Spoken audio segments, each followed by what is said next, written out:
In the late 1990s, Bill Gates walked into a conference in the Philippines wearing a watch on his wrist. He was already one of the wealthiest human beings alive. Microsoft had made him a billionaire before he turned 31. He controlled an empire that ran on the majority of the world's personal computers.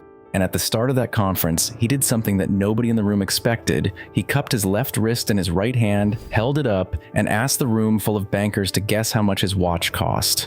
The guesses flew in: $600, $800, $1,000. The room assumed, reasonably, that a man of his stature would be wearing something Swiss, something with a heritage story and a weighted case and a name that people whispered about in auction rooms. When the closest guess came in at $600, Gates took the watch off his wrist and handed it to the man who said it. He did not replace it with something better. He went back to wearing Casio. We are going to go through every watch Bill Gates has ever put on his wrist, one by one, explain exactly what each one cost, what it actually does, and why a man with $120 billion made that choice when he could have made any other choice on Earth. If you have looked at what the wealthiest people in the world wear on their wrists, you might expect a competition of horological ambition. Bernard Arnault wears a Patek Philippe worth millions. Larry Ellison wears a Richard Mille that retails at $250,000. Jay-Z wore a Patek Philippe Grandmaster chime to a party valued at over $2 million. Even Warren Buffett, famous for his frugality, his unchanged Nebraska house, his refusal to upgrade his car, wears a solid yellow gold Rolex Day-Date President. He once said of Rolex, "They know my phone number, but they have not called." The billionaire class has largely accepted the watch as a compressed statement about achievement sent to anyone within eyeline. Bill Gates looked at all of that and decided to spend $48. Then he replaced it with a $25 watch. Then a watch his own company made for $150. Then he gave away the most expensive watch he ever wore to a stranger at a conference as a party trick. That is not indifference. That is a philosophy. And by the end of this video, you will understand exactly why that philosophy says more about money than anything the man in the Richard Mille is communicating. They built this collection intentionally. And the industry has spent decades hoping you would never examine it this closely. What is actually happening when the most technically sophisticated entrepreneur in American history consistently chooses the cheapest watch available is what the luxury watch industry needs you to never figure out. The problem starts with a gap buried inside the premise of what a watch is for. The Swiss luxury industry was built on one argument, that a mechanical watch represents centuries of accumulated engineering craft, and that paying $20,000 or $50,000 for one is rational because you are purchasing something genuinely extraordinary. That argument is correct for the very top of what the industry produces. For the majority of what sits in authorized dealer cases worldwide, it is a story about marketing, not mechanics. Here is the number the industry does not want in your head. The COSC chronometer certification, the official standard Swiss luxury brands use to justify premium pricing, requires a mechanical movement to deviate by no more than -4 to +6 seconds per day. A standard Casio quartz movement keeps timed within approximately 30 seconds per month, or about 1 second per day without a battery change, without a service center visit, without a watchmaker. Bill Gates has understood this since before most people owned a personal computer. He built the operating system that the world runs on. He is not confused about what he is buying. Now let us go through the collection. The Casio Duro MDV 106-1AV.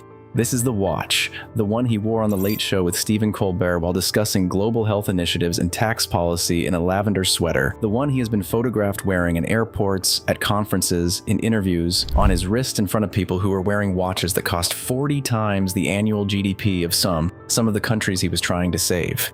The Casio Duro MDV 106-1AV, known colloquially as the Marlin for the fish logo on its early dial, retailed on the Casio website at $69.90. It can be purchased on Amazon for under $50. It has a stainless steel case, a rubber strap, an analog face, 200 meters of water resistance, which is more depth rating than most recreational divers will ever encounter in their lives, and a quartz movement that will keep time to within about 30 seconds per month without any adjustment. The watch came out in 2013. Gates had already been photographed wearing it before the question of why became a public discussion. He did not announce it, he did not explain it, he simply wore it repeatedly in contexts where any other person at his wealth level would have been wearing something that required a waiting list to acquire. GQ UK described it as, quote, an unstatusy statement from one of the world's richest men. That was the most polite way they could think of to say that the richest person in the room was wearing a watch the person parking his car could also afford. The Duro is his most worn piece, his daily companion, the one that appears most consistently on his wrist across 2 decades of public life. It costs less than a business lunch in the cities where he typically operates. The Casio MRW-200H-1B2VDFA. This one costs $25.33 on Casio's Amazon store. Gates has been photographed wearing it as well, which means his collection contains at least 2 Casios, and the second Casio is nearly half the price of the first one. The MRW-200H is a minimalist analog diver's watch with a date display at the 3 o'clock position, a quartz movement, and the same design language as the Duro. It is lighter, it is simpler, it was not designed for any particular high-performance context. It was designed to be a reliable watch that tells you the date and the time and does not ask anything of you in return. Gates wears it the same way he wears everything else, without explanation, without press release, without a stylist having approved the choice. He has never, as far as any public record shows, commented on why he owns a second Casio that costs $25 when he already owns a Casio that costs $48. The most likely explanation is that he saw it, thought it did the job, and bought it. That is not a billionaire's relationship with an object. That is a normal person's relationship with an object. Most people never notice how strange it is that the co-founder of Microsoft has a normal person's relationship with objects. The Casio W214H-1A, Luminator Sports Digital Chrono. The third Casio in the collection costs $24 on Amazon. It is a digital sports watch with a chronograph function, a backlight, an alarm, and a stopwatch. Its case is plastic, its strap is resin. It is the kind of watch that a high school student might wear to track their lap times in gym class. Bill Gates has worn it, not as a one-time curiosity, not as an ironic statement at a tech conference where everyone is performing casual. He has worn it because he needed to know what time it was, and the Casio W214H was on his wrist that day. The 3 Casios in Gates' collection have a combined retail value of under $100. For context, a Rolex Submariner date has a retail price of approximately $11,000 and a waiting list measured in years. Gates has spent less on his entire watch wardrobe than a single dinner at the kind of restaurant where people wearing Submariners typically eat. He has done this intentionally and consistently for over 2 decades and has never once suggested he was making a point.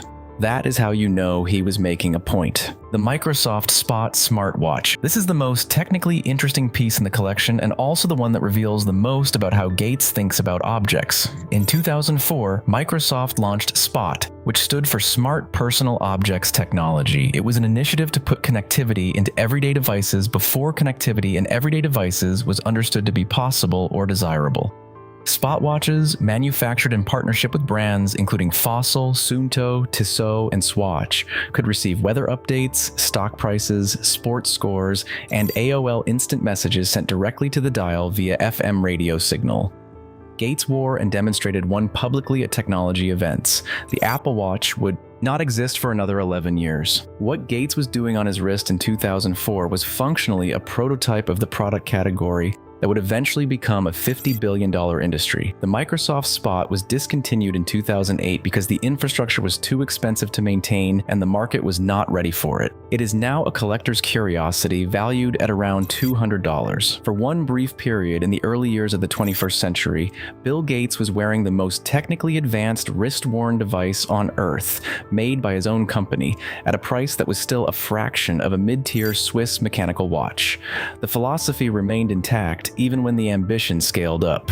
The TAG Heuer Professional 2000. This is the outlier, the one that breaks the pattern, the most expensive watch Bill Gates ever wore at approximately $1,400 retail, and the one that ended up being gifted to a banker in a conference room as the punchline to a guessing game. The story has been told in collector circles and confirmed by the recipient's family.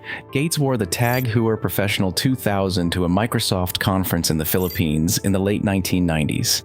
He opened the conference by asking the small, intimate group of attendees to guess what his watch cost. The room submitted bids. The guesses were high. One man, the head of a distinguished Philippine bank, came closest with a guess of $600. It was still less than half the actual price. Gates removed the watch from his wrist and gave it to the man. Just like that, the most expensive watch in his collection, handed to a stranger because he had come closest to guessing right. The banker wore it for years as a daily watch. His son eventually asked for it. The son now owns it as a collector's piece, keeping it as a documentation of its specific and unlikely provenance. From Bill Gates' wrist, to a conference room game, to a banker's daily beater, to an enthusiast's collection. The TAG Heuer Professional 2000 is a competent Swiss sports watch. Stainless steel, 41mm, blue sunray dial, quartz movement, 200 meters of water resistance. It is not a statement piece. It is not a complication showcase. It is a tool watch from a brand that positions itself between accessible and aspirational. Gates wore it once to a conference and gave it away because someone guessed the price within a rounding error, and he thought that was enough reason to part with it. That is not how people who care about status behave with the most expensive object on their person. Now here is what the collection actually says when you read it as a document rather than as a curiosity. The combined value of Bill Gates' watch collection, including the TAG Heuer he no longer owns, is under $2,000. Every watch on the list does exactly one thing: tell him what time it is. None of them tell anyone else anything about what he is worth, what he has built, what he controls, or what rooms he can walk into. The watches perform zero status signaling. They perform maximum functionality. And that ratio is, when you examine it against the backdrop of what he could have chosen, the most aggressive possible statement about how he views the relationship between money and objects. The Swiss luxury watch industry has spent over a century convincing the world that the watch on your wrist is a proxy for your achievement. It is a compressed biography visible to anyone within line of sight. It encodes where you have been, what you have accomplished, what category of person you are. And for most of the people buying watches in that system, it works exactly as intended, because most of the people buying watches in that system are people who are still proving something. Gates proved what he needed to prove before he was 30. After that, the signal system became invisible to him in the same way that oxygen becomes invisible once you are no longer drowning. What the luxury watch industry is counting on is your assumption that success looks like what successful people wear when they want to be seen as successful. It is counting on you to confuse the signal for the thing being signaled. A $48 Casio Duro tells time to within 1 second per day. A certified Swiss chronometer tells time to within 6 seconds per day. Gates is wearing the more accurate instrument. He did it on The Late Show. He did it in the Philippines. He did it at technology conferences, charity galas, and global health forums on a rubber strap that costs less to replace than a single tank of gas. The watch that does the job is the watch on his wrist. Everything else is a story someone else is paying to tell. Gates is not paying for stories. He is counting seconds. Stop letting the industry charge you for the story when the Casio is right there and it already knows what time it is.